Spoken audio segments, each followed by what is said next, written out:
Hey there, gun enthusiasts! 2025 feels like it's turning into one long stress test, doesn't it? With things looking shaky all over, being prepared isn't just smart, it's survival 101.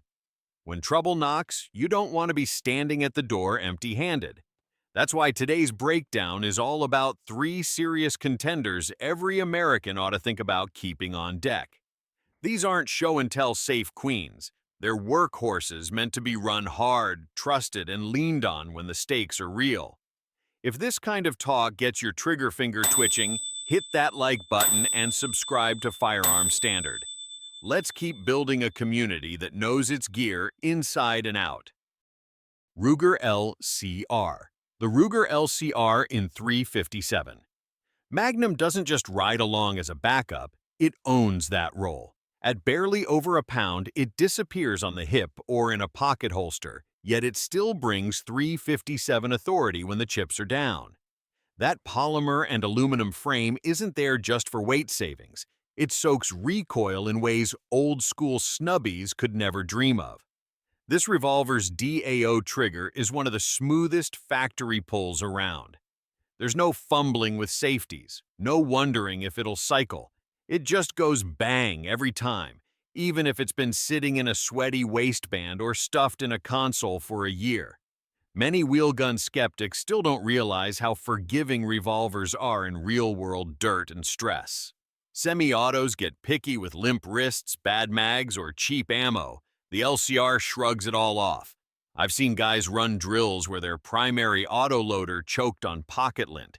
The LCR didn't flinch. It fired 5 rounds of 38 plus P like nothing happened. For someone who wants insurance in a fight, this is the kind of companion that won't bail. Beretta, a 300 Ultima Patrol. The Beretta A 300 Ultima Patrol proves that not all scatterguns need a pump to be trusted. Beretta's gas system makes this 12-gauge cycle like silk, even when you're feeding it budget loads that would make other semi-autos cough. With a 19-inch barrel and 5+1 capacity, it's purpose-built for defending tight ground, whether that's a hallway or a storm-beaten property line. Oversized controls and a beveled loading port mean you're not fighting the gun when you should be fighting the threat. When adrenaline spikes and gloves are on, small buttons and sharp edges are your enemy. The A300's designers actually understood that. Throw a light on the M-Lock forend, maybe a red dot up top, and you've got a modern defensive shotgun that blends speed and authority. At a defensive shotgun course, I watched shooters burn through drills with the Ultima Patrol, and it patterned buckshot tight at 15 yards while slinging slugs through barriers like a champ. The recoil impulse was closer to a shove than a punch, something that lets you stay on target shot after shot. For those who've always sworn by pumps, this gun makes a solid argument that semi-auto has earned its place in serious defense. Springfield Armory St. Victor Pistol. The St. Victor pistol in 300 Blackout is the definition of compact firepower. With a 7.5-inch barrel, it looks like a toy until you squeeze the trigger and watch it send heavy rounds downrange with authority. That cartridge thrives in short barrels, especially suppressed, making this pistol a prime candidate for home defense or a grab-and-go bag. At about 5 pounds, it's lighter than many carbines yet delivers rifle-level hits. The nickel-boron trigger breaks clean, allowing for fast follow-ups. Add in ambidextrous controls and a suppressor-ready muzzle, and it's clear Springfield didn't design this just for the range. They built it to be used in the real world.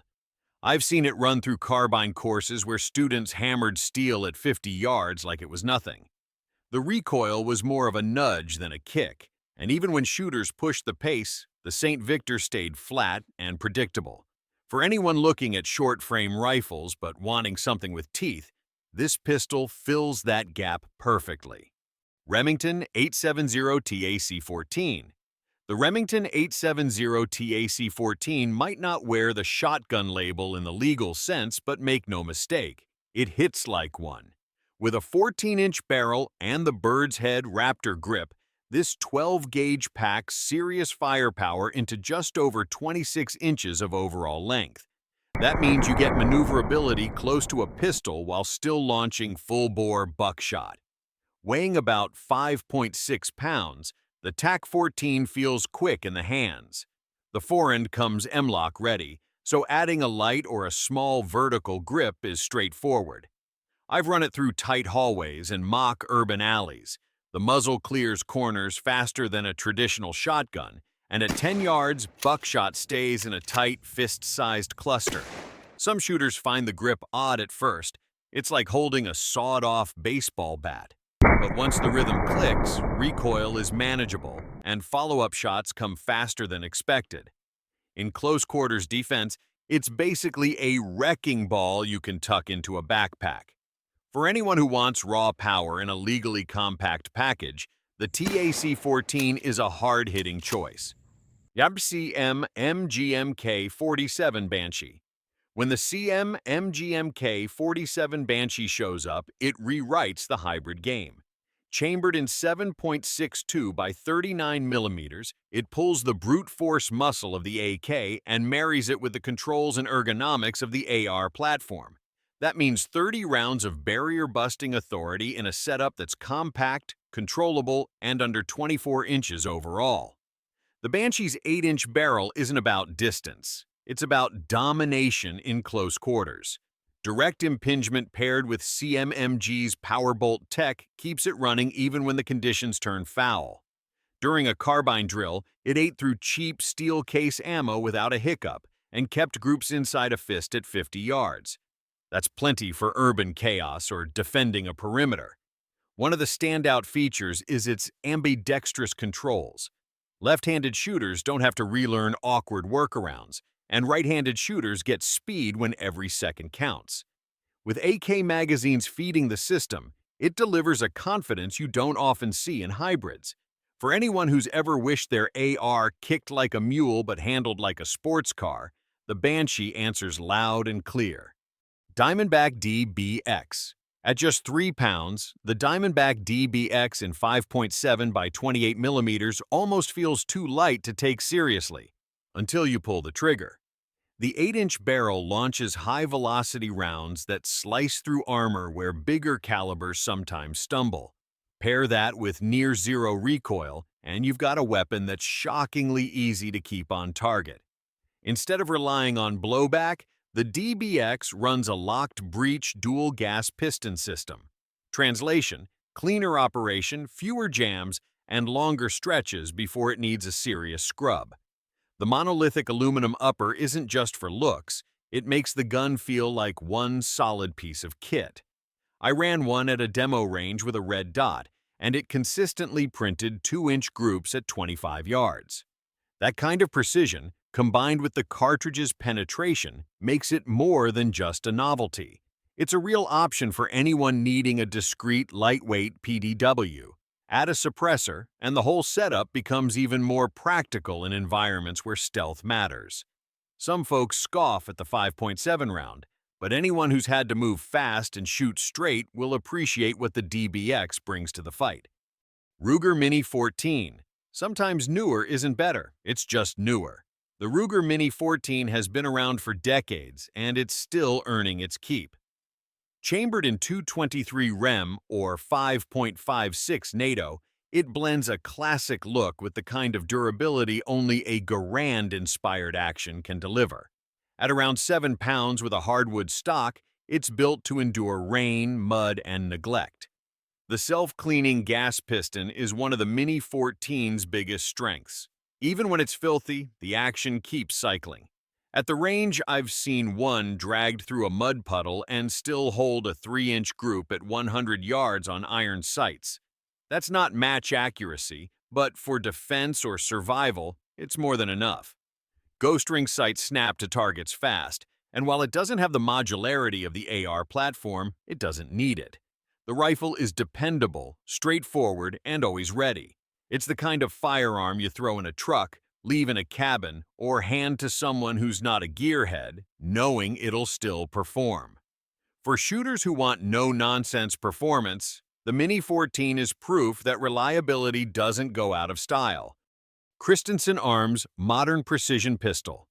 Take the Christensen Arms MPP chambered in 6.5 Creedmoor. This isn't your average pistol. With its 12.5-inch carbon fiber barrel, it delivers sub-MOA accuracy that rivals full-length rifles, yet folds down small enough to slip in a pack.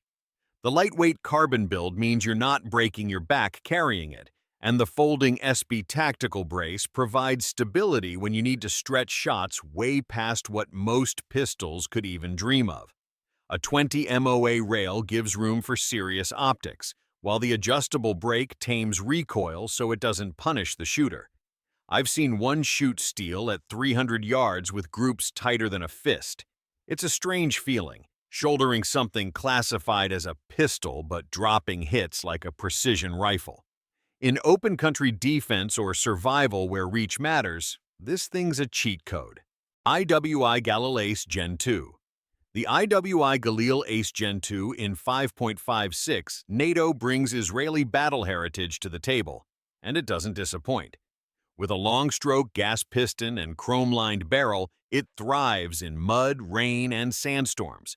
Abuse it, and it still runs. Clean it, and it runs even better.